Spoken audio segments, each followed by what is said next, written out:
you said you wanted to go up and okay. Shall we start then? Well, good morning, everyone, and thank you for joining us to this event this morning. It's a great pleasure to welcome Philip Hildebrand here, who's the Vice Chairman of BlackRock. Thank you for joining us to discuss a very interesting topic, actually. We've had many events on banking union and many more, no doubt. I believe there is a paper that you have written on the subject, and Philip is going to give a small presentation about the main gist of this. We will post the paper on the events page once we receive it. And then our director, Guntram Wolf, is going to kickstart the discussion before we open up the floor for a discussion with our audience. So with this, Philip, 15 minutes, and then we can pass it on to Guntram. Thank you. Thank you very much. Thank you for having me here. I've actually never been to Bruegel. Well, no, that's not quite true. I think in the old version of it, but I think it was in a different location, wasn't it? It was one floor down. Okay. Anyhow, so it's a pleasure to be here, and thank you for having me. This is a topic that, as you can imagine, is very dear to my heart. I think I should say up front, I have always felt that the main reason for the lagged recovery in Europe after the crisis was really much less related to monetary policy or specifically to QE, and much more to the fact how Europe dealt with the banking system and the banks after the crisis, in contrast to the United States, of course, where, as you know, as early as March 2009, then Treasury Secretary Tim Geithner conducted very bold and aggressive stress tests with a big public backstop and basically forced the banks to recapitalize very quickly. We in Switzerland at the time did something similar in a sense by very, very quickly and very aggressively pushing through new capital requirements. Effectively, it had the same effect where we forced the banks to recapitalize very quickly, very much against the sort of prevailing public opinion or opinion of the banking lobby and the banking sector. But we had, I always said, we had a unique window in the sense that the public mood, as you can imagine, was such that we were able to do that. And I have felt strongly and still feel that way the more I look at the data and study history now of the last 10 years, that this delayed reaction in Europe, which really didn't happen until 2012, as you know, in many ways, is probably or remains the main explanation as to why Europe was so much slower in recovering. At any rate, so obviously the great financial crisis was a catalyst in Europe, despite what I just said, of very significant reform in the economic and monetary union. And much has been achieved since those dark days. With the courageous calls for further fundamental reform, President Macron is in a sense attempting to build on those post-crisis achievements. Unfortunately, as you all know, the momentum and the appetite for further EMU reform has now slowed significantly, reflecting partly political delays and partly the fact that there are deep differences of views in the different capitals on many, if not most, of the critical issues. The latest electoral results and developments in Italy are bound to further entrench these opposing positions. Discussions around strengthening the European Stability Mechanism and appointing a Euro area finance minister, having a European budget, these are all inevitable components, in my view, of a long-term perspective on EMU. However, I feel they don't address what is needed now to make EMU function better. The most urgent component of the reform agenda is to complete not Europe's fiscal, but Europe's banking union. Crucially, completing banking union also happens to be feasible, as I will argue. And as you mentioned, there is a paper which will be distributed afterwards, which goes into much more detail on what I'm about to say. If we first look at the origin of banking union in Europe, so the establishment, in a sense, of the Euro area's banking union in a regulatory sense, i.e. the transfer of banking policy from the national to the EU level, this was a direct consequence of the financial crisis. It took, in a sense, three versions of the crisis, 2008, 2010, and it wasn't until the third iteration, 2012, in Europe, that banking union formally came about. Since then, significant progress has been made. Overall, the banking sector in the euro area has stabilized. After the introduction of the single rule book, all European banks are now subject to the same regulation and capital and funding requirements defined in the Capital Requirements Regulation, CRR, but also, importantly, to common stress testing and supervisory review and evaluation process framework. With the SSM, 118 large banks are currently supervised by a single entity which takes key supervisory decisions.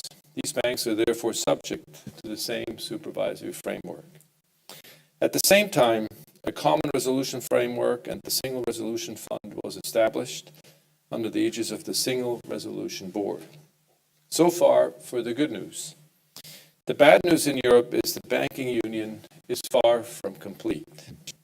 Banks operate overwhelmingly on a national basis, and there's a lot of data on this in the paper, in particular for retail credit markets.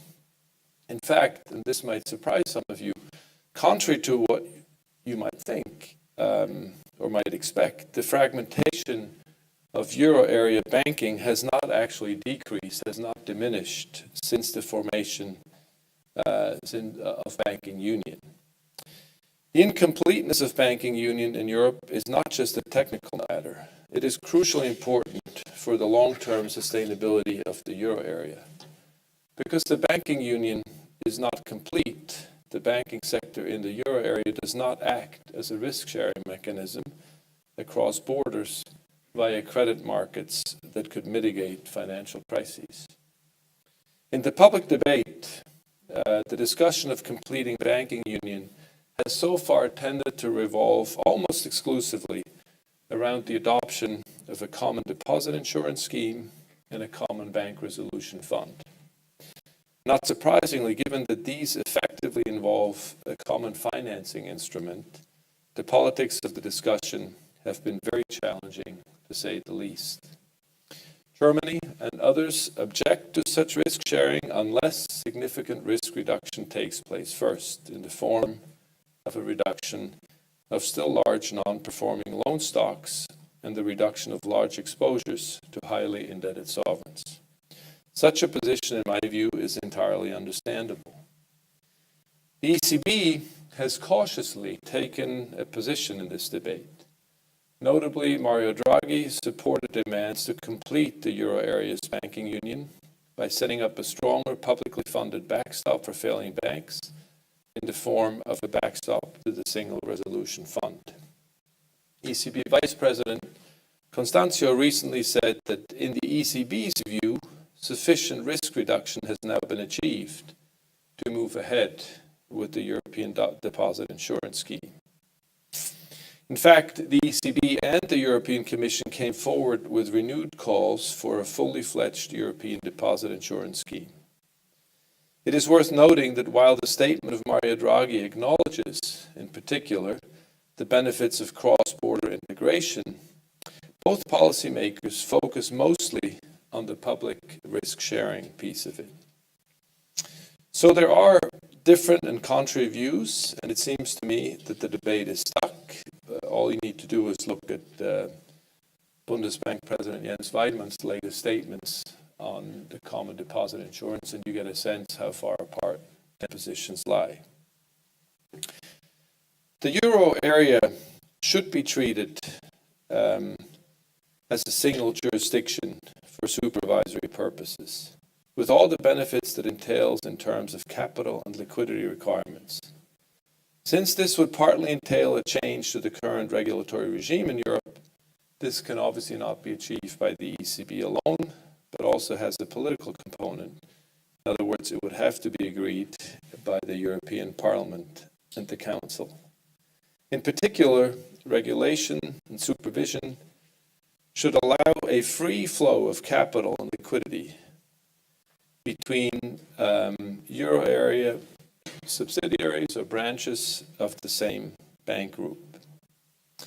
Europe would incur undeniable benefits from a pan-European banking union. First of all, and in light of the horrendous experience during the financial crisis, European integration and the development of pan-European banks could reduce banks' vulnerability to asymmetric shocks. The main source of Europe's current vulnerability is the European banks' overwhelming exposure to their respective national economies and local sovereigns. This is what turns any downturn into a vicious cycle of weaker bank balance sheets, weaker lending, weaker economic activity, and weaker sovereign. Cross-border banks could offset losses in one region with income from another region or other countries, and therefore would not be forced to cut lending in a recession as local banks. Here I find myself in full agreement with Mario Draghi's recent statements that a banking union would deliver meaningful private risk sharing that is currently lacking in the euro area in comparison to the US. If you look at these figures, it's also clear that private risk-sharing mechanisms could address concerns of the detractors of fiscal union. To a significant extent, it would deliver by way of the private markets. Precisely what Germany is so worried about will be delivered by forced fiscal pooling at the expense of the German taxpayer. In contrast to the European deposit insurance, the diversification benefit can make the banking sector more resilient and as such minimize occurrence of crisis situations in which a pan-European deposit insurance would ever be needed in the first place. So again, this could be seen as a direct response to long-standing German concerns. Finally, the existence of true European banks might also, in the end, solve the dilemma around the European deposit insurance. In this case, the political fear that funds from one country are used to bail out the banking sector of another country becomes less relevant. The issue of further developing the banking union should, in my view, be seen in light of accountabilities and the future role of the ECB. Under the current and indeed much of the previous presidency, the ECB has had no choice but to focus relentlessly on crisis interventions. It seems to me that under the coming presidency, an absolutely crucial priority will be to have to do whatever it takes to complete the banking union. A fully integrated euro area banking market would make sure the ECB faces less uncomfortable monetary dilemmas when the next crisis hits. However, as I suggested already, this cannot be achieved by the ECB alone, or in this case, more specifically, the SSM alone. Supervisors have a role to play and can support a consolidation of the banking sector, and there are specific things that can be done at that level, which I point out in the paper, but it would be up to the European Commission, the Council, and the European Parliament appropriately to adapt the regulatory framework. Last but not least, cross-border consolidation requires an acceptance on the political level to give up influence on the financial sector and also to allow foreign ownership of institutions that may have been seen as national champions in the past. So in the end, a full banking union can only be achieved in a political process. Political willingness is therefore a prerequisite for a truly pan-European banking market. I'll stop here. As I said, there's a lot more in the paper. The one thing perhaps that I would want to add is that this should also be seen as an opportunity for many of the large banks. it's pretty clear that one of the fundamental problems we've had in Europe in the past, which I think is part of the explanation of the crisis, at least the European version of it, is that banks were essentially tied into either having a kind of tight national scope and scale to operate in, or to supplement that activity by having very risky activities on their balance sheet. This is exactly what, of course, happened in Germany to a number of the Landesbanken. Or the third version of this, essentially, is what we see in the case of Deutsche Bank and others in Europe, including in Switzerland, where the scale was sought, in a sense, by these terrible entries into US-style investment banking, which, of course, led to so much turmoil. And still is being sort of absorbed as we speak today, certainly in the case of Deutsche Bank. So the ability to operate at scale at a European level would, in my mind at least, address a lot of these dilemmas. I think the final point to make here as a person coming from finance today is, of course, that these banks need clarity in terms of setting strategy. It is very hard today, if you're the chairman or the CEO of any of these financial institutions, to make long-term strategic plans when you don't really know whether the intent and the ultimate goal is really to create a proper, fully integrated market in Europe, or whether at the end of the day it remains fragmented by way of capital requirements, liquidity requirements, or anything else.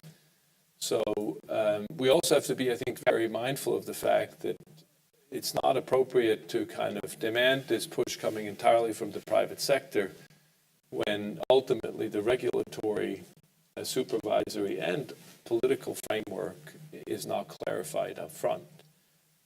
This is a hard call to make, whether you direct your strategy towards a pan-European approach and market and try to scale yourself up at the European level, whether you kind of shrink to serve the national market, or, in my view, in the worst case, go back to the terrible strategies of the pre-crisis days when you try to compete in balance sheet intensive, trading-oriented investment banking with the US banks.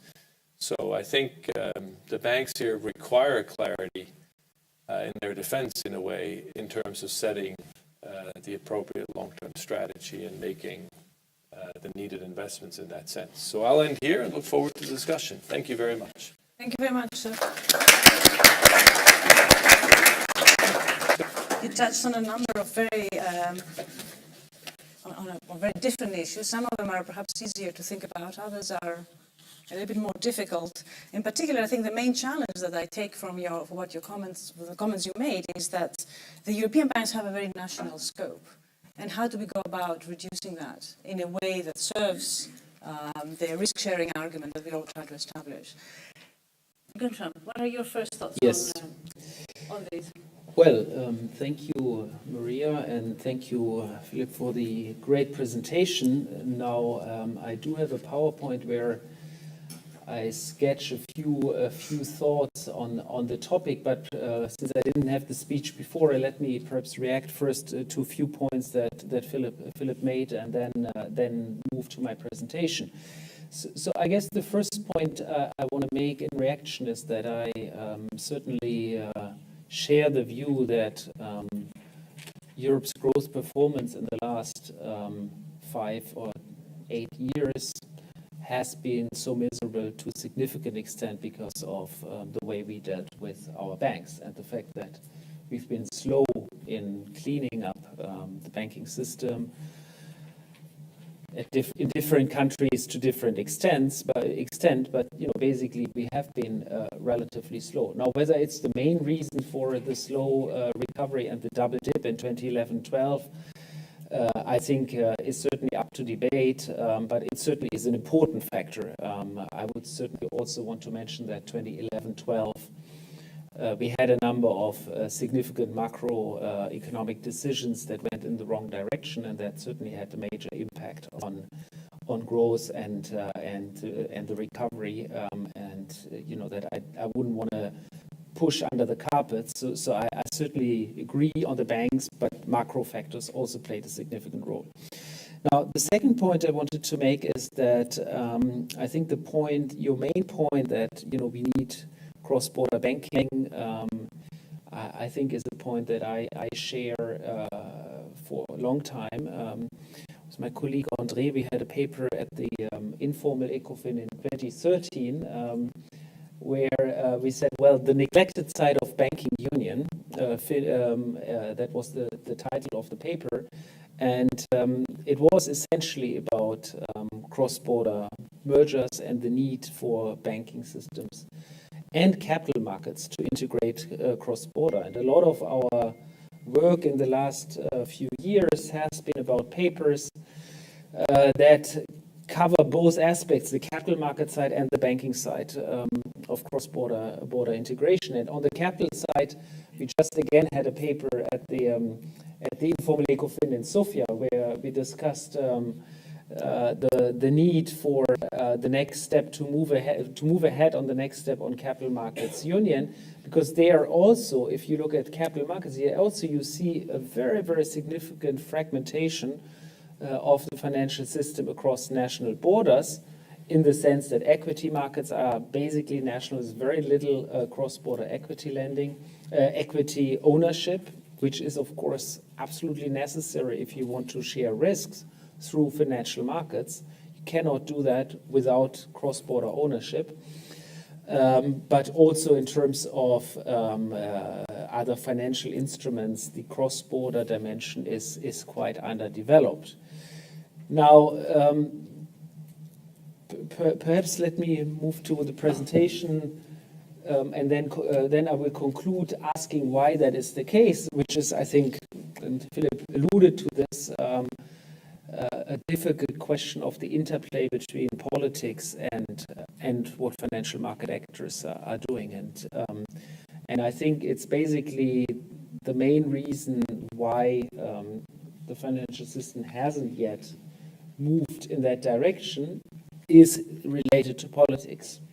And certainly the latest, let's say, political developments in Italy, for example, will make it even harder for major financial institutions to take such decisions, because basically on the political level, things look still very unclear on what we want from this Eurozone and from this European Union, right? So and I think that's a very fundamental uncertainty that makes it very difficult for financial actors to move ahead. So let me give you a few sort of slides to beef up a bit my thinking on this. So on. Okay, sorry. Okay. So I mean, first, I think all of you know this. Where do we stand on this project of banking union at this stage? Well, we've done a lot. I mean, there's the single rule book, there is the single supervisory mechanism, there's a single resolution board and a single resolution fund that is being built up.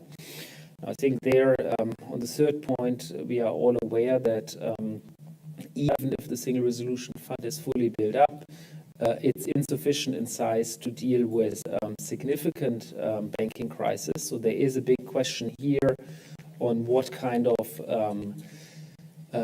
lifeline or backstop is available if a major bank had to go into resolution. And in a sense, I think here that's also quite well understood that the case of the Spanish Publico Bank was, in a sense, we were lucky that a buyer was out there, Santander, and was basically ready to buy overnight. If the resolution had to be done via the single resolution fund, it would have driven the balance sheet of the single resolution fund to the limit, or even exceeded the limits of the balance sheet of the single resolution fund. So in other words, even if we had wanted to resolve that bank as a public as a single resolution board, we would not have had the instruments to actually put it on the public balance sheet and then resolve it. So I think that shows there is already now a limit, and this was just a sort of a mid-sized a bank in one country. So clearly there is an issue here about, how do you organize it when something bigger happens. Now then there is the deposit insurance discussion, and Philip discussed that quite a bit. We don't have anything on this. We don't make progress on it, and the political will to move on this is absolutely not there. If anything, I think the skepsis has increased in the last 6 to 12 months. And while it's true that there is this discussion on risk sharing and risk reduction, I think basically it's still very difficult for any politician let's say in my home country in Germany to sell this. I mean, basically it's still seen as in talk shows and everywhere as, oh, now we are asked to pay for bad loans in Italian banks. I mean, that's what everybody says in every talk show. So no politician actually opposes this, and I don't see this really moving. And as wrong as the statement is, I mean, it's something that's out there in the public perception. Let's say insuring banks is unpopular in any case, and insuring banks in other countries is almost unsellable for national policymakers. So I think here we probably need some new thinking. I think the proposal by my colleagues Nicolas Veron and Isabel Schnabel, I think go in a direction of trying to solve the political problem that we have here. I would still say it would result in an incomplete banking union, because they basically only think of, I mean, they want to unify the deposit insurance, but then have national risk differentiation, which, I mean, I think is perhaps the only way to go there politically. But of course, it would result in a continued fragmentation of the banking system, in the sense that deposits would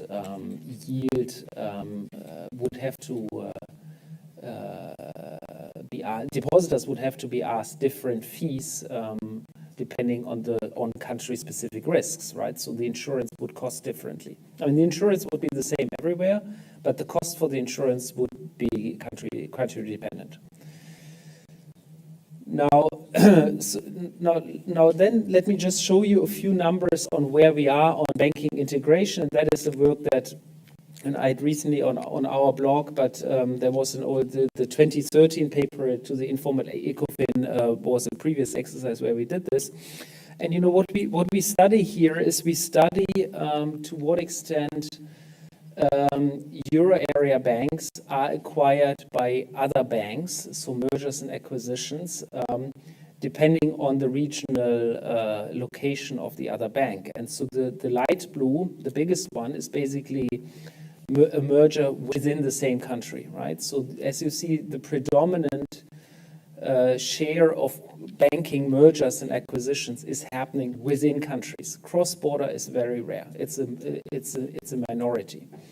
Now, among the cross-border, the euro area, another euro area country, is actually just one of many. So it's not that euro area is absolutely dominant among the non-same country mergers. So you see, I mean, basically, banking consolidation happens at the national level and not at a European level.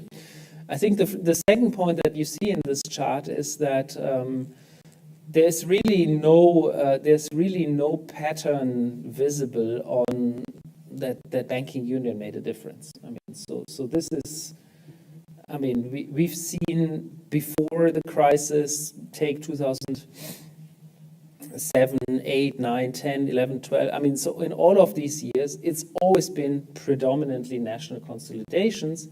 And after 2012, 13, 14, nothing has changed. I mean, this looks the same. I mean, there's a cyclical pattern, but you know, the proportions, the relative proportions, there's no systematic pattern.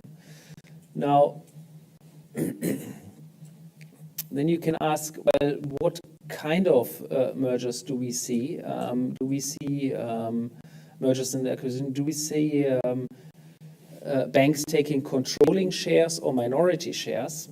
And what you see is that controlling shares are dominant within country mergers, while for other euro area countries, so if you do cross-border mergers, what you typically see is that banks take minority shares, right? So you don't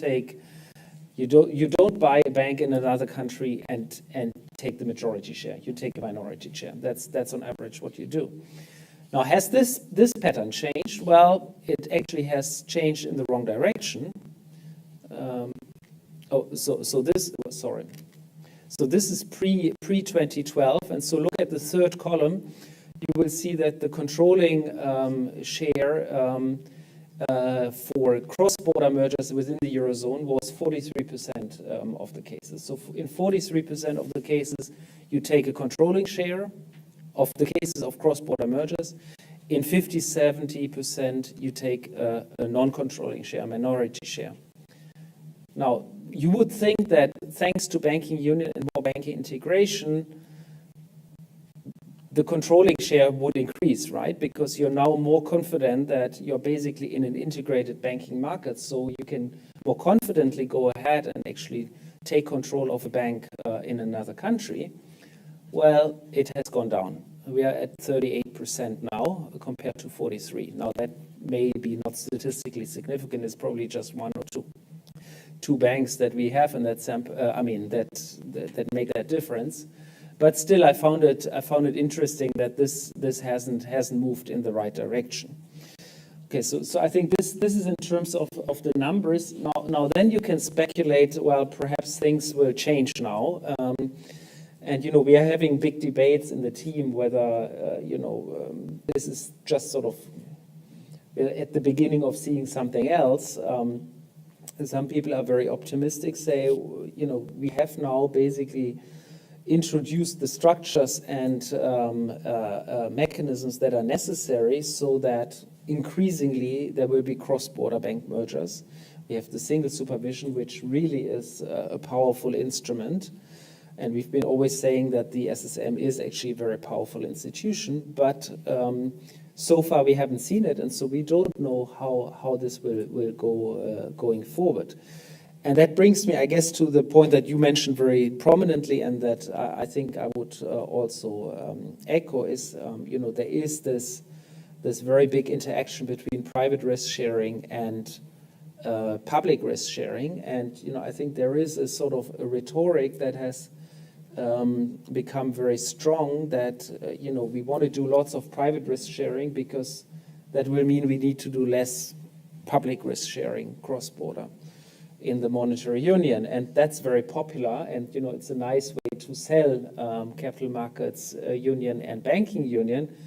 However, I think it doesn't solve the issue. The issue is that bank CEOs don't take a decision to do cross-border mergers if they don't see that this is actually a political entity that wants to increasingly integrate. If they feel that at any moment things can explode for whatever reason, they will not take these kind of decisions. So I think what we said at the informal ECOFIN in Sofia in the paper on capital markets union, we said, well, fiscal risk sharing and private risk sharing, they're complements, not substitutes. So you do a little bit more on the public risk sharing.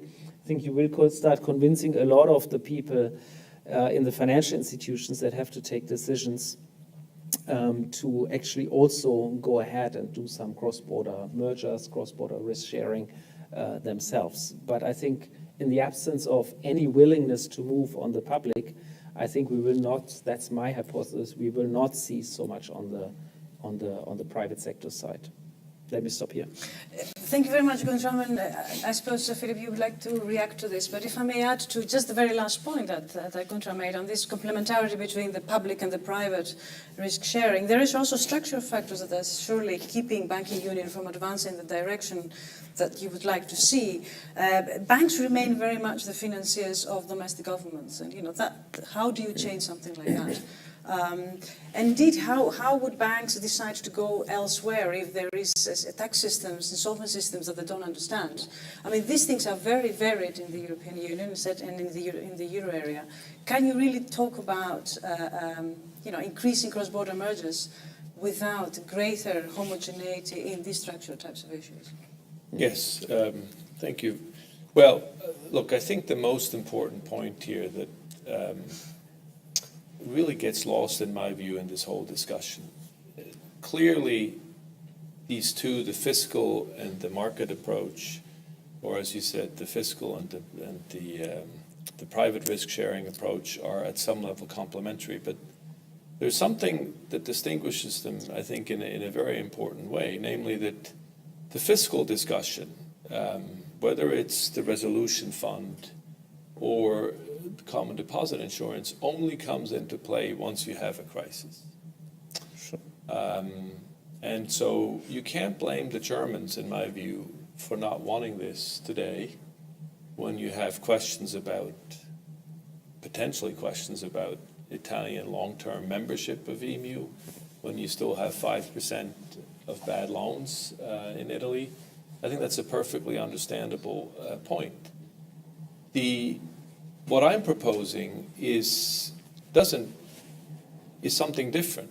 It's complementary at some level, of course, conceptually, but it's different because what it does, if we can get to it, if we can make progress in cross-border integration, it actually reduces the risk of a crisis occurring in the first place.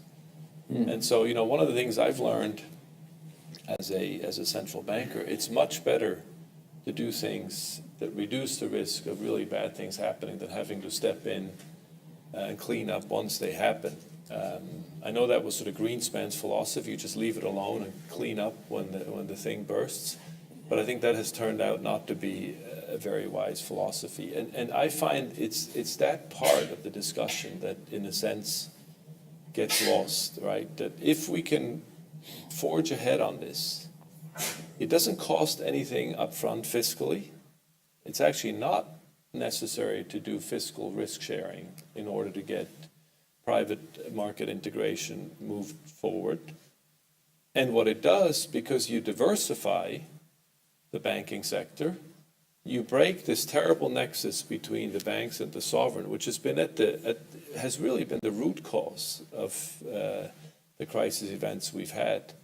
And so therefore you make it less likely that a crisis occurs in the first place. I'm not suggesting that this is easy to do or quick to do, or that we can reduce the risk to zero.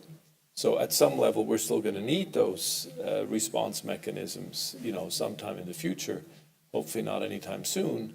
But what we can do by integrating the market, it really reduces the risk by way of private market diversification. And finally, it would kind of break this terrible nexus that I mentioned, and there's more details in the paper, between the sovereign and the banking sector, which of course has been this kind of horrible root cause, as I said, of all the bad things that have happened in Greece, Spain, Portugal, so far. So I think that's kind of my main point. Now, there are certain things, I agree with your first chart, but of course there are a number of things that still can and need to be done in order to encourage banks to move ahead. Capital is not treated the same way. So if you have several branches or subsidiaries, you'll have to have different capital requirements that you have to meet. You can't freely move around liquidity and capital. So there are still regulatory, legislative, in some cases, supervisory hurdles that still stand today. On top of that, of course, we have an overbanked system. This is a point that I go into some detail in the paper, which is particularly sensitive in Germany. I mean, one of the reasons why Germany would struggle with this, is because of their own structure with the Sparkassen and the Landesbanken, because this inevitably, once you kind of get this ball rolling, it will lead to pressure on overbanked countries, which of course, again, in the long term is a good thing for the economy, but will imply some political sacrifices in the countries where that's the case. In terms of your question, I don't think, assuming that the capital regulations are such, the liquidity regulations are such that you don't get punished to go across countries, I'm not sure that different fiscal regimes or tax regimes in different countries will be much of an impediment. There is, of course, the impediment which currently still exists of the non-performing loans. Although I would say, this is perhaps a bit controversial, but perhaps Victor has a point in the sense that if there is a discussion between SocGen and UniCredit, that would tell me that there is enough courage to kind of think about that, despite the fact that you still have NPLs in Italy. So that's a promising sign, but one of the things that surely needs to be done to encourage this is just relentless continued pressure to reduce the NPLs in the southern countries where they still are a problem. And that's something the SSM can do and should be doing more forcefully, in my view, because the quicker you get to the bottom of that, the more you kind of unleash this mechanism where people actually begin to think about cross-border acquisitions or mergers. And indeed, again, the fact that we have this discussion, I don't know how serious it is. Doesn't always mean when something is on page one of the FT that it's real. But the mere fact that these discussions seem to be taking place in a way is a sign that should give us some hope. Maybe one point on Italy, which is sort of the elephant in the room. The other thing that I really like about this market approach is, at some level, you could actually deal with a terrible problem in Italy in this context, in the following sense. By definition, only banks that operate in countries that continue to be committed to monetary union would come into play in a cross-border context, right? So unlike the fiscal risk-sharing dimension, where at the moment I don't see how you push that discussion forward, this one actually could move forward, even if you have question marks about a particular country and its commitment to the euro in the long term, because if that commitment is in question, then that country would simply not be part of that integration play at some level. It doesn't mean that the integration per se cannot continue elsewhere. Now, hopefully we'll never get to that fundamental question, but I think it's another reason why, in terms of sequencing, and this is the essence of my paper, we should kind of think about turning things on their head and begin with market integration rather than fiscal integration up front. Because again, and this is really important, the fiscal integration only comes to play when we have the next big crisis. Whereas what I'm proposing reduces the probability of that crisis occurring in the first place. We have a long way to go. You mentioned it as well, and I can give you some more data points just so that, nothing has moved in terms of integration since banking union. It's pretty extraordinary. I was myself kind of shocked to see these numbers. The intra-euro area cross-border claims, as well as the market share of foreign branches and subsidiaries, has actually significantly decreased since 2008. So we've gone backwards. If you look at, in 2017, domestic institutions accounted for 86% of all loans to euro area non-financial institutions. So 87% of all loans to the economy emanate from local banks. And that number, again, has not moved since the introduction of banking union. Or another way to look at it, this is basically your data, that this is the last data point we have is 2016. But at that point, the foreign-owned bank share of domestic banking system was just 17%. So, it's important to put these numbers out. Nothing has actually moved on the ground despite all the things that have been accomplished as you put it out. And so therefore, we continue to be massively exposed to this nexus, this terrible nexus between the sovereign and the banks. Because basically, the banks are full of their own sovereign risk. If I may ask you, in the end of June, we have a big the European summit, and you know everybody has high expectations for what could be agreed on this summit. But in order to push the integration of the banking system, what types of things would you like to see coming out of this summit that would be successful? Well, I'd say two things ideally. One is a set of specific technical things to reduce the remaining or eliminate, or at least the commitment. They wouldn't do it at the summit immediately, but a commitment to reducing the remaining obstacles mostly in terms of capital and liquidity requirements. That would send a big signals. If I'm a CEO of a big bank and I'm now told that actually I don't get penalized anymore from a capital or liquidity perspective by when I invest in another country or make an acquisition, I think that would be a very big signal, and that's something, as I said, that unfortunately cannot be done entirely through the supervisors. So this is to some extent the Commission has to be involved, or the Council.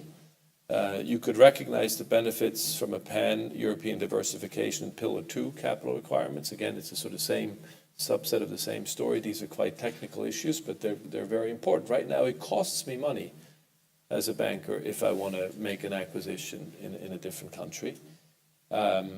So I think that's the most important thing. The second thing, of course, and this is where Germany comes back into play, is an acknowledgement, in a sense, that this will lead to, just by sheer way of market forces, once you allow this process to occur and take hold, the pressure on the overbanked systems will increase, and therefore there has to be a willingness in Germany here for once. The debate can almost be reversed, where something can be asked of Germany as opposed to the other way around. Namely to say you have to be prepared to rethink a significant part of your banking system. I don't want to be conspirative here or say something that I don't really know. I always try to say the facts, but if you look at the German debate, it seems fairly obvious. Others in the room may know more about this, but at least I would say there is pretty strong evidence at the moment that the Sparkassen lobby is a very powerful element of the opposition to the fiscal risk sharing that is on the table. And I think there's a good reason for that, because if you really push ahead with banking union, this will have repercussions on the structure of the German banking system. There's no question in my mind about that. And the data, in fact, shows that Germany is heavily overbanked.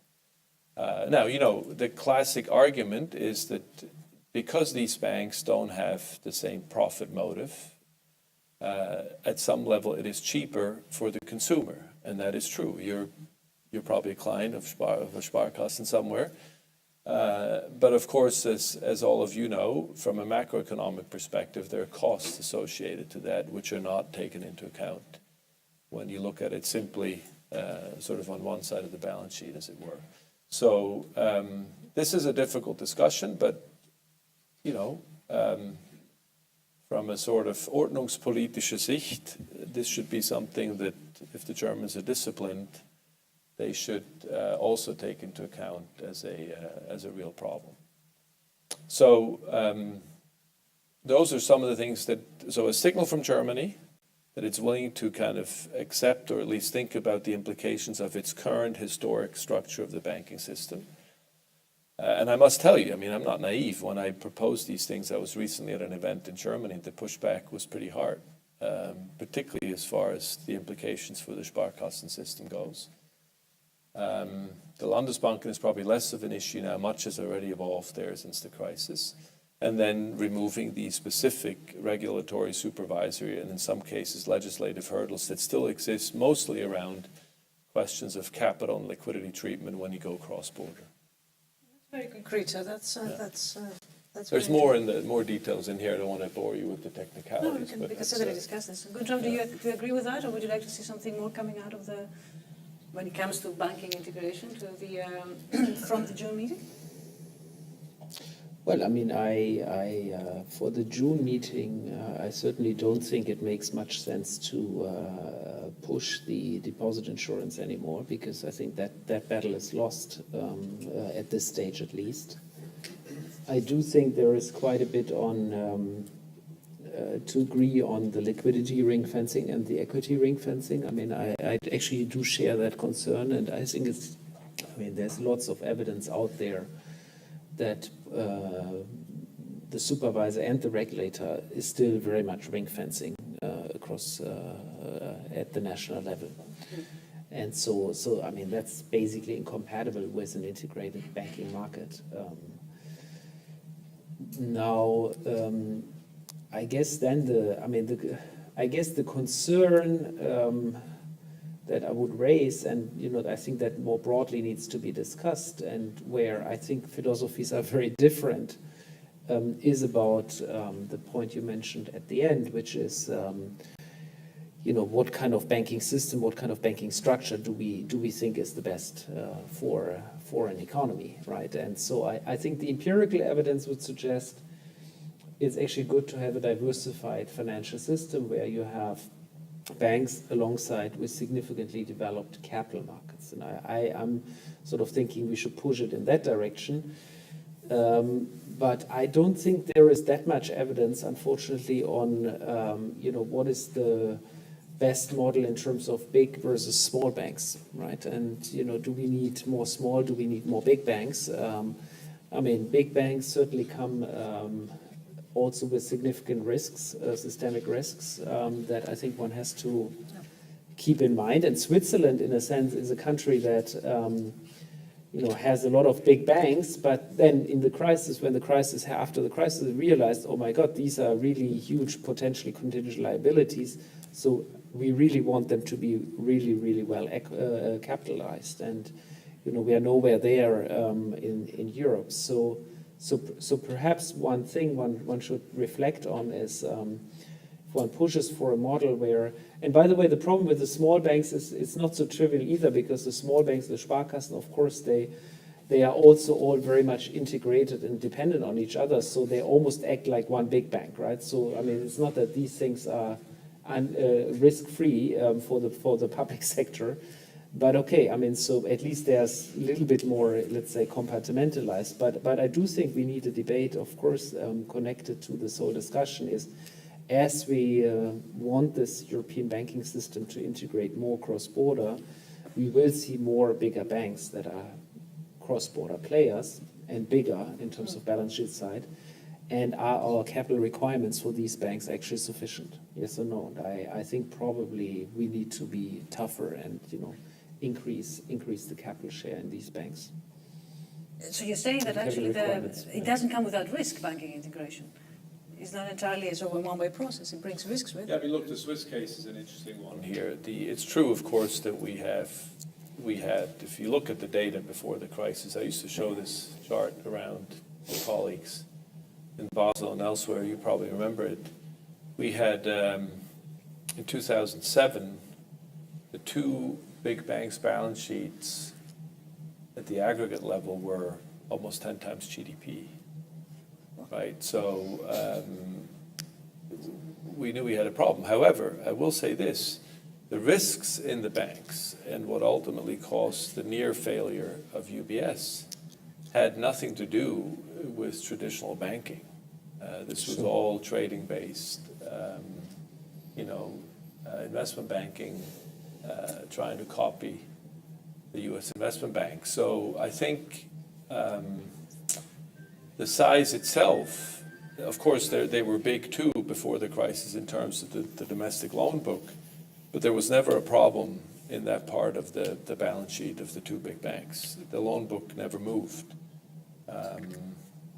Incidentally, didn't move either when we increased capital requirements. This was one of the criticisms as the banks always brought forward when we started talking about much higher capital requirements. Oh, we will cut lending. Of course, they never did that. And we were certain they wouldn't do it, because once you do that, you essentially squeeze yourself out of the market. You can't gain that market share back later on. So the lending book, the domestic lending book, actually never moved and was never in trouble. So all the problems came from the U.S. side, frankly, of the business. So I'm not sure size per se doesn't tell you everything. It all depends where the size comes from. Okay, well, this is a good time to also bring our audience into the conversation. We can take a few questions. So let's start. Okay, we collect a few. So there's a question there, then Javier, and then Marie. Yeah, thank you very much. My name is Uwe Wissenbach. I work for the European External Action Service. I was many years abroad. During the financial crisis, I was in Korea. We did a project with Bruegel also. When I came back, my 2 bank accounts had changed names, and the banks were different. So to some extent, I'm saying this because it seems like the integration is like through mergers and takeovers. But on that micro level of why is this integration not happening, I think we should also look at the different model. I mean, taking over a bank is an easy thing. I mean, maybe not as easy as you were saying, but in fact, when you're talking about doing business in the EU, and from a customer point of view, it's extremely difficult, the nitty-gritty, and this is, I think, where we should look at. I don't think it requires a European regulation, or perhaps it does, I don't know. But what are the real reasons why banks do not go abroad to do business? I give an example from a non-bank thing. I wanted to order something from a company in Cologne, and they were saying for delivery to Brussels abroad, it would charge 30 euros, so that delivery would be so expensive. Now, if I had ordered the same item from Berlin, which is like 3 times the distance from Cologne, it would have been free.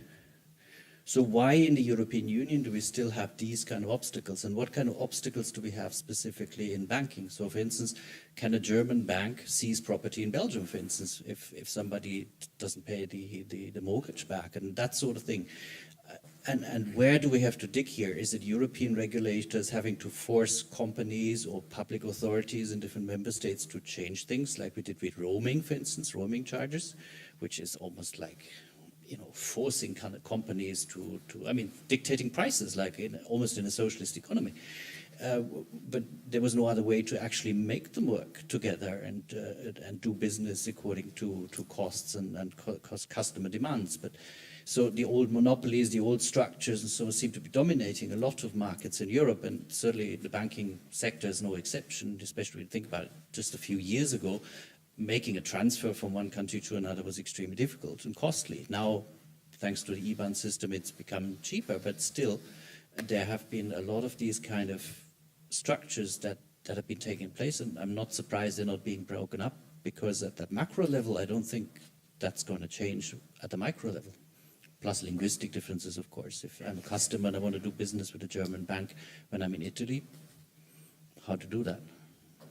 Okay, let's have 2 questions here at the front. We'll have Javier and Marie, and then we'll have one more round. Yes, well, Javier Arias, BBVA. I have probably a couple of comments on that.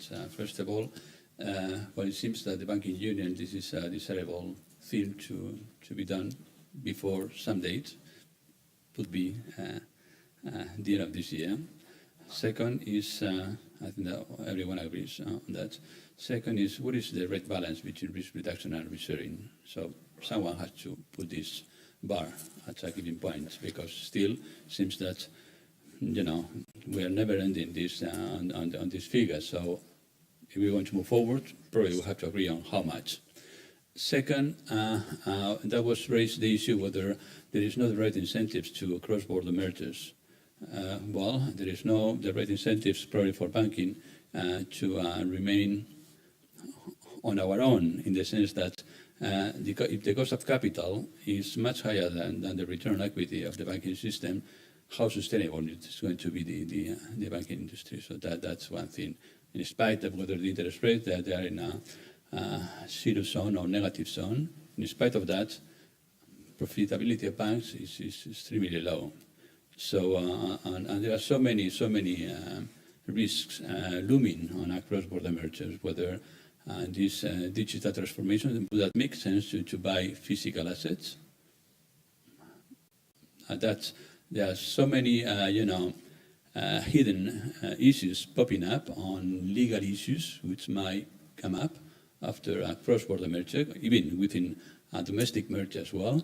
So I think there's too many issues which probably need to be addressed as well, because this is not an easy solution. But nevertheless, for me, the most important issue is to fix the right level on risk sharing, risk reduction, and then to see whether we are ready to assume this figure. Thank you. Marie. Thank you for a very interesting discussion. A lot of what I've heard is music to my ears, and I certainly share the goal of having a better integrated banking union, capital market union, and favoring cross-border activities and reducing segregation. Though, unless you are able to clarify, I have the impression there is some circularity in the reasoning of what I heard today. Because on the one hand, I hear that private risk sharing, cross-border activity, cross-ownership, cross-border mergers, banking integration, capital market integration, and pushing forward private risk sharing would help reducing the extreme scenarios of having to manage a crisis, reducing the likelihood of a crisis, and reducing the likelihood of the use and the need of the fiscal union. So the reasoning was a bit let's push private risk sharing, and somehow it will come a long way. We will still need somehow, but we are pushing back a bit the need for discussing fiscal union and so on. Well, unless I misunderstood what you said, I think at the same time there was a discussion in the beginning of your presentation that CEOs, chairmen of financial institutions, markets need certainty to actually engage in those cross-border activities and to actually deliver that private risk sharing. Why? Because they need the third pillar of the banking union. We need to achieve the architecture we started and didn't finish. So how do we break that circle? Because the loop. Yeah. Okay, well, let's come back to the panel. We collect questions because there's a few questions more. We have time, so Philippe. One thing that came up indirectly and explicitly in your question, I want to be clear, what I'm talking about here is banking union, not capital markets union. Unlike most of my colleagues in American kind of run firms, I actually think that's kind of something that I'm not suggesting to remove it from the agenda, but kind of put it a little bit on the side. This whole, Americans, of course, love to kind of tell us that we should have a capital markets union. The reality is we're not going to have one anytime soon. And, the reality is Europe will remain a banking financed economy for a long time to come. I'm not suggesting we should not move in that direction. Although I must tell you that the history of the crisis tells me, integrated capital markets is not always a great thing. So I kind of have the view that that's a long-term objective, perhaps, but the banking side is much, much more important because at the end of the day, our economies are funded by banks, not by capital markets, and that's not going to change anytime soon, no matter how much the Americans want to tell us we should move to a capital markets-based system. It's just sheer math. It's just going to take a long, long, long time before Europe looks anything like the United States in terms of the funding of the economy, which is why the delay in fixing the banks was so dramatic for Europe, I believe. You're right, of course, there were other things going on, but that, when you have a macroeconomic shock and you don't have clean banks, that's just a massive amplification of that macroeconomic shock, which is why I'm arguing that we need to fix the banks in Europe and integrate the banking system, because banks is what's going to continue to fund our economies for a long time to come. So that's one point. I don't want to mix too much the sort of capital markets and the banking union side of the discussion. On the problem of rates of return or rates, return on equity, it's true that a lot of banks are struggling, but it's also true that if you have the right business model, you can actually be very profitable. You know, you look at places like Lloyds Bank, you look like ING, which incidentally operates cross-border, but not through branches, but through internet banking. You look at even at Barclays, which is struggling tremendously at the group level, but you look at the domestic bank, they're actually very profitable. They're running, you know, return on equity, rates of return on 15, in some cases, all the way up to 18%. So I would argue that part of the problem where you have terrible return on equity is still sort of legacy of having very bad business models, right? Where you either still have a large investment banking operation, you still have bad assets, you still have non-performing loans. I think we have plenty of examples now in Europe that show that banking is not a bad business if it's done the right way. And indeed, if you have high rates of return, you know, you have the ability to make an acquisition and try to expand and scale. Now, to your question, I think you can't expect these banks to do that unless they know for sure that the politicians are really going to deliver them an integrated market.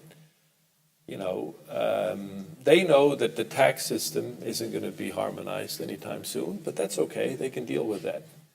But what they don't want, or what is a real impediment to cross-border integration, is if they get penalized by making an acquisition because they suddenly have to hold much more capital than if they simply expanded their own bank in their own country, to put it very simply.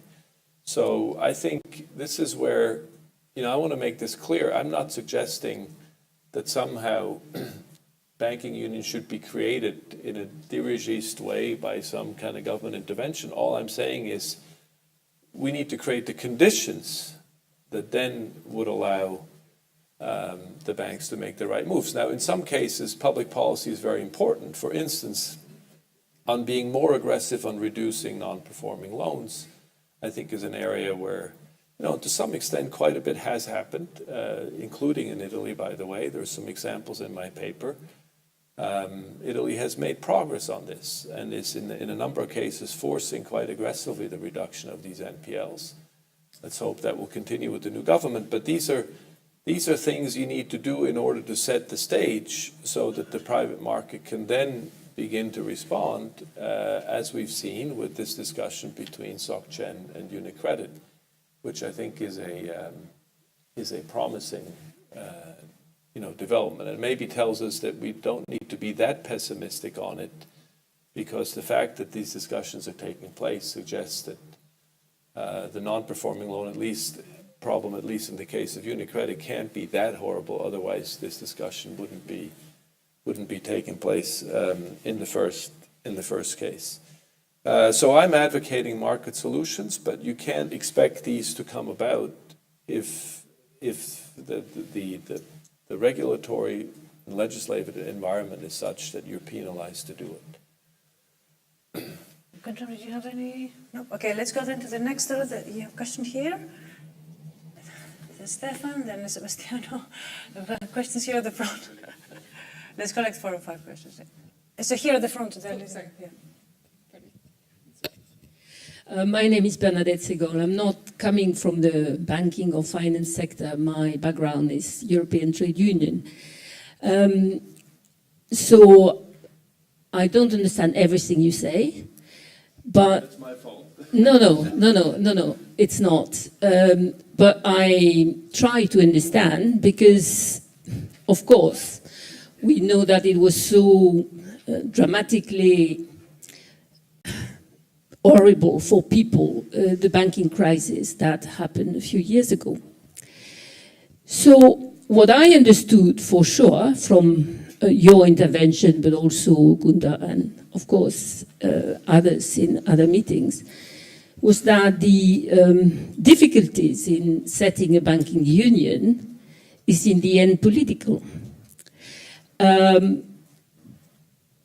We've had some response concerning Germany. I don't have a response on why President Macron is so lonely, enthusiastic about pushing this dossier. And I have an hypothesis on why the Italians would have difficulties in completing the banking union. Because, and that is my supposition, and I would like to know if you think this is real. Because establishing a banking union, in the end, would have requirements on people, on policies, on the economy, that would be unacceptable or too dramatic for politicians to support them.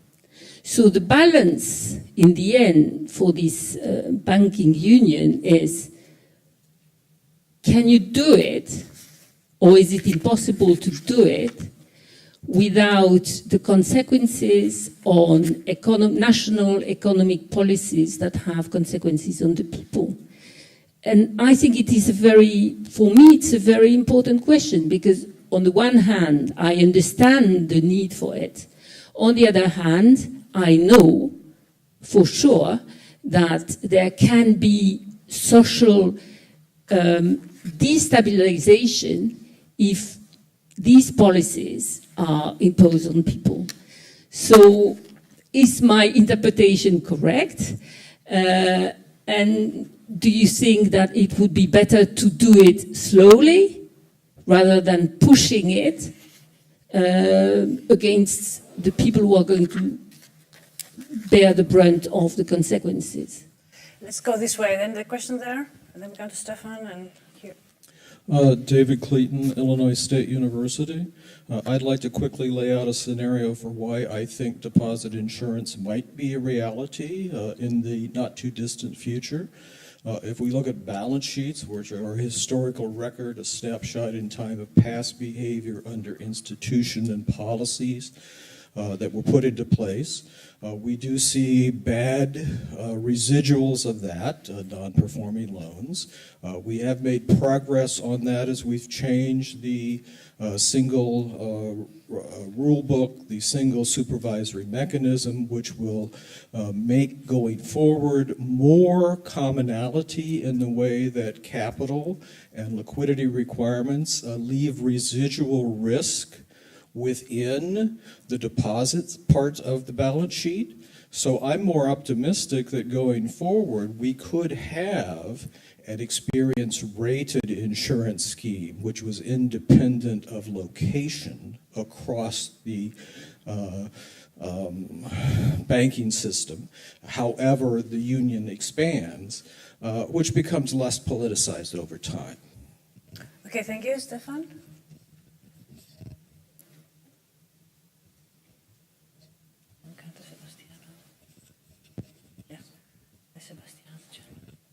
Yeah. Thank you. Stefan Rotti, IMF. One time you mentioned something positive, the SRB, SRF. But I wonder, as long as you have one country, one vote decisions, and in the bill in the end is national, can you really take European decisions there? Is up to now is not, I'm not talking about last weekend, but in the whole contingency planning, what you do, are you not just thinking about your national interests, even if you're around a European table?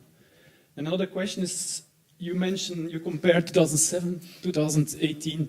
Do you look at individual countries? Because I was thinking about Belgium and Portugal, where you clearly have a change. They really went from national ownership to cross-border ownership, and both banking systems really, they let it go, maybe pushed on by the crisis, but they didn't resist, and so now they are both mainly foreign owned. Thank you. There's Sebastiano. One question which is connected to what Maria said, and then another one on the main topic. I mean, you said that we should remove obstacle, capital, liquidity, etc., to cross-border mergers, essentially. But I mean, for your knowledge, I mean, on the original proposal of the Commission, there were 13 countries that were very much against. These were host countries supported by a big one. So, I mean, then they said because there is not a banking union completed, etc., so which goes back to what we were saying. Now, On the banking union, I mean, I think it's fair to say, as the colleague from BBVA said, a lot of risk reduction has been said. And what Guntram showed, it is only risk reduction, essentially. The only mutualization is the part of the contributions, the partial contribution in transition period to the resolution fund, which are only partly mutualized.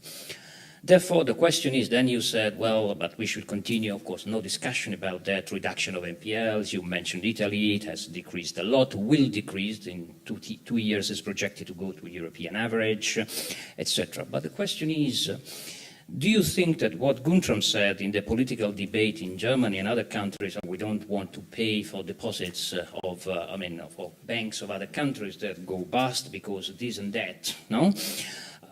Even though there were not NPLs, this would be different. So in other words, is not that the bar is continually raised on risk reduction since many years because there is a political, common understanding in certain countries that they do not want to renounce to some or to make other changes, like what you said, the consolidation in Sparkassens, when you open the market, you have integration.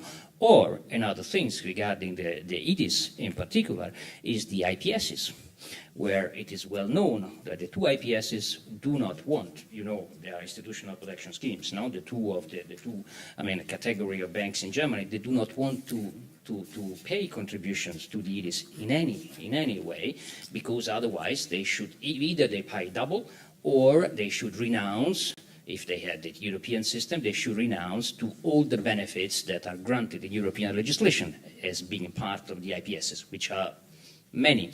So the thing is, this is very political. You see, the analytics, if you look at the occasional paper of the ECB, including the riskiness of individual banks, the latest one presented, says that there is no cross-subsidization, and it takes into account the actual riskiness, because it is end 2016 data where the NPLs were even much higher than today.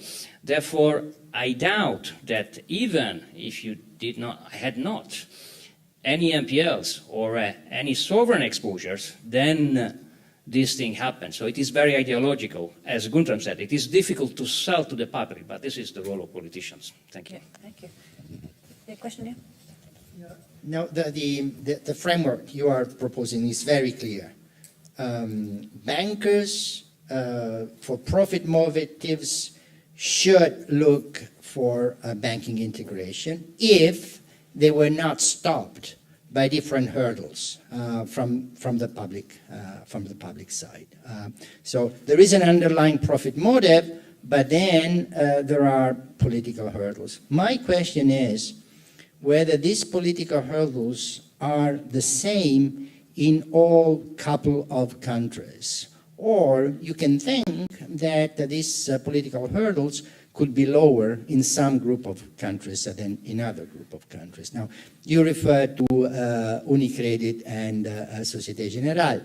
And of course, you would think that there the political hurdles, especially now, are particularly, but what Commerzbank and Société Générale, would the political hurdles there be lower? So can we expect that there would be more integration where the political hurdles are lower? This doesn't seem to have been the case so far, but could it be the case in the future? And perhaps one last question here, and then we come back to it. Thank you very much. Emiliano Tornese, I totally agree when you say that private risk sharing is actually the solution.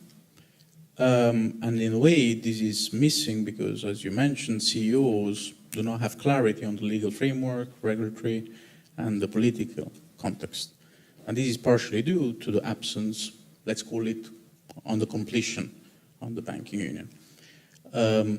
One of the first things I learned when I lived and worked in the United States was that groups in the United States perform well because when the cycle is down in Texas, they can still be profitable and can make loans because the cycle is up in California. So the first question is how much the absence of this completion is affecting the competitiveness of European groups towards international groups, first question.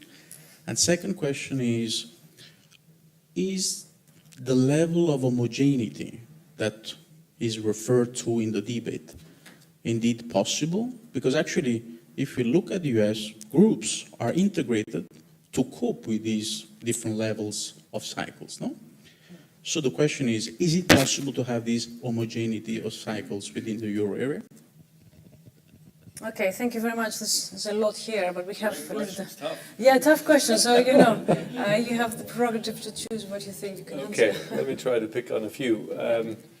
So your question is a very important one, you know, and ultimately comes down to who is going to be the kind of beneficiary of this and who might pay a kind of macroeconomic, or I guess from your perspective, a kind of labor market price for all of this. I think the reason, if I look at it at the moment, and this is a political economy question, but if I see as, you know, who is resisting for what reasons, it strikes me that it's less about the issues you're focused about and more about entrenched kind of nature or structures of the banking system. So, you know, in Italy, obviously an implication is part of the story here is we need a further reduction of NPLs. We've gone from 6 to 5%. It's actually quite significant, but it's still 5%. And that's a hard thing to swallow. There's also risk from an Italian perspective. If it's done the wrong way, it could potentially squeeze growth, right? So you can kind of see where that logic comes from. In Germany, I think, as I suggested, and I want to be careful, I'm not German, and I'm not a great expert on the kind of domestic banking system, but it looks to me like the structure of the banking system, the role of the Sparkassen, is a very important part. And I had some of this in my own experience in the post-regulatory reform, where you could see the power of the Sparkassen lobby, even in the discussions around Basel III. France probably has most to gain today because they have, you know, the healthiest big bank that would probably be in the best position to kind of move forward. Germany, on the other hand, I would also say has some advantages in the sense that potentially longer term, this might seem funny to say that now, but, you know, Deutsche Bank should be a natural long-term kind of big player on the European front. At the moment, they're in a very, very weak position because of terrible mistakes on the investment banking side. But conceptually, at least, you know, it's hard to imagine that Germany would not benefit in terms of their own financial institutions in the long term. Italy, frankly, has two very, Intesa is a very strong bank at the moment, and UniCredit has raised capital, has very aggressively kind of reduced their problems, and is now, as we talked about, on the forefront of potentially being a beneficiary of this. So I think you can, at the moment, I don't think it's the sort of questions you worry about that stops this from going forward. It's really the implications it has on the kind of national structure of the banking system, and more importantly, the hurdles, as we said, are still there. On EDIS, and I guess related to your very tough question on Germany, I'm not sure how I should answer that one. You know, is Germany going to perpetually raise the bar every time we make more progress, something else comes up to prevent it from moving forward? Maybe you're a better place to answer that question. I don't think so. We need the Swiss advice. I think Germany has still noble kind of objectives when it comes to Europe. As I said, I have sympathy for not rushing into the fiscal, the fiscal risk sharing, which is why I'm proposing that it'd be much better to begin with the private risk sharing. That doesn't mean the other things aren't important, but the one thing I would say, and I think I could back this up, so I'll be bold. Germany would have, this is hard to explain in Germany, so bear with me, the Germans amongst you. Had there been more risk diversification, in other words, had there been less of a nexus between the sovereign and the banks, and even had there been a deposit insurance scheme at the European level, I'm convinced Germany today would have less risk on its sovereign balance sheet than it does. By the way, Germany has not paid anything yet. So it's important to, I always start with that in Germany, to remind people that actually this crisis hasn't actually cost you anything yet. It is true, of course, that Germany has assumed significant risks on its sovereign balance sheet. as a result of the crisis. But these risks have so far not led to actual payment. I'm convinced that had there been a more diversified banking system in the way that I suggested, and even had there been a deposit insurance scheme, Germany would have less risk on its balance sheet today. So I think you can actually make the case, both ultimately in the long term, are in Germany's interest to have a more diversified, integrated banking system and even to have a European-level deposit insurance scheme, because basically, in the event of a crisis, it would make it less likely that Germany has to pay. So now that's a hard thing, it's a bit of the numbers are hard to put together, it's a counterfactual problem in many ways.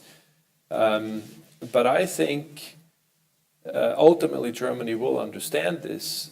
The difficulty, I think, to your question, is it has to accept that the structure of its banking system is going to change. Okay?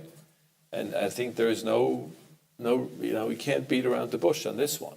If the story that I'm laying out comes to pass, whether it's over 5 or 10 years, the one thing I'm sure about is the German banking system will not look the way it does today. Now, I can see many benefits for Germany, as I suggested a minute ago, but I can also see a very different landscape in terms of Sparkassen primarily and maybe Landesbanken. I think at the moment what they just don't want to do is to be scammed into kind of putting up ex ante a fiscal risk sharing while there's still a lot of risks around, and that's fair enough. So what should happen is further reduction of these risks, lowering the barriers, let the market start to move in the right direction, and in parallel continue to work on the deposit insurance scheme at the resolution fund, which will be needed. At some point, it is not inconceivable. And you mentioned the U.S. Of course, the U.S. has this beauty of always kind of different regions doing differently, but not always. You and I were in these committees in Basel when we started asking questions about subprime, and remember the answer they always gave us. Don't worry, it's only 15% of the mortgage market, and secondly, there has never been an event in the post-depression history of the United States where the housing market at the aggregate level declined. Well, guess what? Exactly. It did. So it is not inconceivable that at some point the entire European economy gets crushed. That could happen. And that's why you need, at that point, when that happens, an EMS, and why you'll need an EDIS, and why you might need a resolution fund. But that is not today's problem, right? That's unlikely to happen today. So what we should begin with is the private risk sharing so that we reduce the risk of that happening.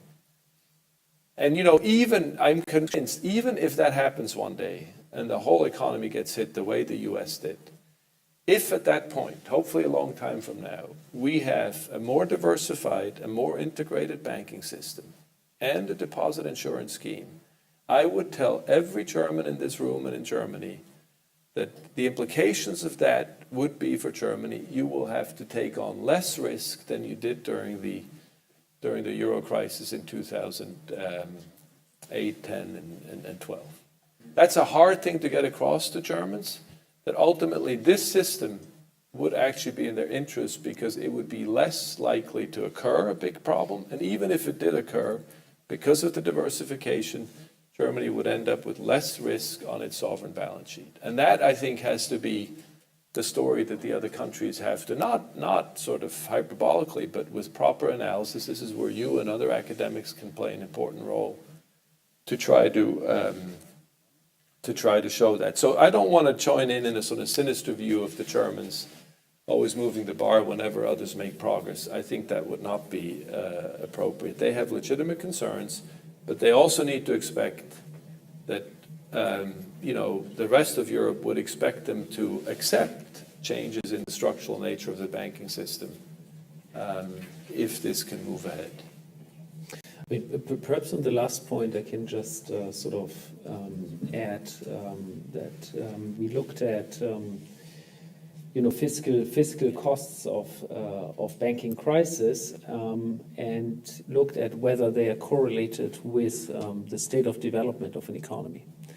And because that would be, in principle, if you think that poorer countries are more likely to incur fiscal costs for their banking system than richer countries, then you don't want to move ahead as Germany to share risk. And the empirical evidence suggests that there is no correlation of that sort. So basically, it becomes a risk diversification argument, where actually you yourself, as Germany, can actually draw on the common insurance schemes and so on, fiscal insurance schemes, if necessary. And if you look at the costs throughout this crisis, in this banking crisis, I mean, Germany incurred a lot of public costs for its own banks, a lot.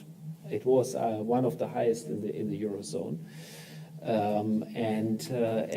Basically the notion should be, well, we'll get hopefully less risk in the banking system. I think that's actually very important. And the BRD and these things, I think, go in the right direction of making sure that less liability, contingent liability for the fiscal side is out there. But if it happens, it's going to be shared, and it's going to be shared across the entire Eurozone. And guess what? Even Germany could draw on the common insurance. Now, that is just an additional argument to the argument that you are making, that basically, well, once we have an integrated banking system, we share risk through the financial system, and therefore we reduce the likelihood that basically the ECB has to chip in providing support to countries in trouble, right? I think that's an additional argument. Perhaps the one point where I would sort of want to at least ask the question, I mean, I think agree with you that the music is in the banking system, not in the capital markets, because we are just such a bank-based system. But I still feel that the importance of equity is not fully reflected here, because I mean, banking is not a very good way of sharing risks cross-border, right? I mean, we know that. I mean, basically, credit is not a way of sharing risks. I mean, now then, perhaps big bank groups can share a little bit within their group, but to what extent they will do that, perhaps you can enlarge a little bit. Yeah, no, all I meant to say is we have to be realistic. This is a long journey. No, I agree. And right now we need to worry about what we have and improve that. And the other thing is a sort of parallel story. I'm not suggesting it wouldn't have advantages. It certainly would, but I just don't like when this is posited as something that could be just around the corner. Oh, no. That's just not going to happen. By the way, I forgot to answer your question on the small countries. You're right. You're absolutely right. The numbers I quoted are at the aggregate level. If you look at a number of the small countries, the trend looks much better. So in some ways, yeah, it's in some of the small countries we've seen an improvement in terms of integration, but at the aggregate level, that's not the case. And then I forgot to answer your question, which is an important one. How are these banks going to compete with the U.S.? Well, I guess my whole kind of framework is that they should compete less with the U.S. banks. And if they had a proper integrated European market, now they would, of course, the U.S. banks would presumably try to be here as well in this market. So they'd still have to compete against them. But we would finally move away from this disastrous development that we've seen over the years, where they keep trying to get into this investment banking business with terrible, terrible consequences. I mean, if you actually look at, the data, forget the kind of storytelling, just look at the data. This has been an unmitigated disaster since the mid-90s. Bad for the shareholders, bad for the countries, bad for the banks, and I'm not even adding up the fines that have been paid now from this adventure into U.S. investment banking. I mean, once you add that up, the numbers are just devastating. The only constituency that's kind of benefited from this has been the managers up to a point. They've lost their reputation and they're sort of standing in society, but they walked away with a lot of money. But if you look at every other constituency in this, the shareholders, the banks, the countries, the economies, I think this detour that began in the mid-90s into US-style investment banking by European banks has been an unmitigated disaster. And that, part of the story is, well, organisms want to grow. That's sort of, that's the things of, that's what nature does. If we don't give them a chance to grow and take advantage of this big European scale, they're going to go somewhere else and do silly things over there. If you add to that the depressing, but unfortunately rather likely kind of nature of the way global politics are evolving, then I think there's never been a greater urgency to kind of create a scaled up, European solution on so many fronts, frankly, whether it's technology, whether it's banking, whether it's security. I can't think of a more compelling time to do this than now. And I travel constantly between the US and China, and I can tell you that when you do that for a living, it seems pretty obvious what Europe needs to do. Not just in terms of banking, this is a much bigger story, obviously. Okay, well, I think this is a good time to finish on a good message, actually. Also, we are also way above our time. Philip, thank you very much for coming, for a very interesting discussion. Guntram, for your intervention, and thank you all for coming. Please join us in helping the time. Thank you.